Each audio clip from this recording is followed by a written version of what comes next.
What do you think of Jim Cramer's take when it comes to the Fed? How do you see rate cuts in the economy and also the stock market being tied together? I think there are certainly stocks in the market that are looking forward to the release of liquidity that could come from Fed rate cuts. But Frank, I remain focused on the one place in the world where they're hiking rates. That's Japan. I'm still a big fan of Japan's stock market, not just because they're hiking rates, but because of the improved economic momentum coming from the manufacturing recovery and a lot of things in place there in Japan sustaining that, plus more attractive valuations than what we see here in the U.S. Yeah, Jeff, you've been talking about Japan for quite a while. I think you're one of the first guests to really highlight the opportunities Japan here on Worldwide Exchange.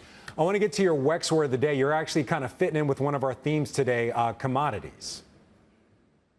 Oil is my WEX word of the day. At noon, we get the monthly oil report from the U.S. Energy Information Agency, and the energy sector has led the stock market over the past month. Oil demand estimates may be revised higher in today's report, given the strengthening global economic data, and that could push oil to new highs on the year, along with the geopolitical concerns we're all well aware of, war returning to the Middle East, oil tankers under attack, Ukraine targeting Russian energy infrastructure, and so on.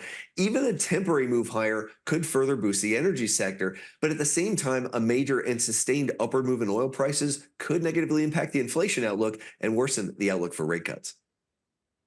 You know, Jeff, you just took the words out of my mouth right there.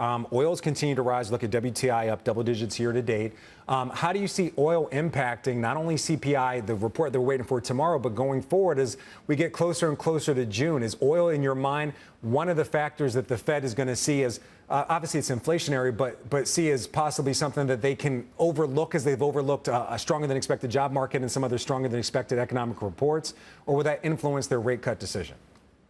I think it's getting harder to overlook a lot of the factors in inflation that are remaining very stubborn. And oil is one of those. It goes into everything. We know housing's been an issue for a long time, but now you've got other commodities, and not just oil, but metals and many other inputs. Now, as the manufacturing sector ramps up, that could become more important for the Fed. So I wouldn't say they're just going to dismiss it and look at CPI X energy. I think it's going to become an important factor. All right, let's get back to the markets for a minute. Obviously, earnings season's about to kick off. Also, yesterday was the eclipse. Jeff, you're really on topic today. So you're looking at what you're calling an earnings eclipse. We're going to show the audience this chart. Just explain to us, why is this important for investors, and how should this influence, if other people kind of follow along with your thesis, how should this influence other people's investment strategy?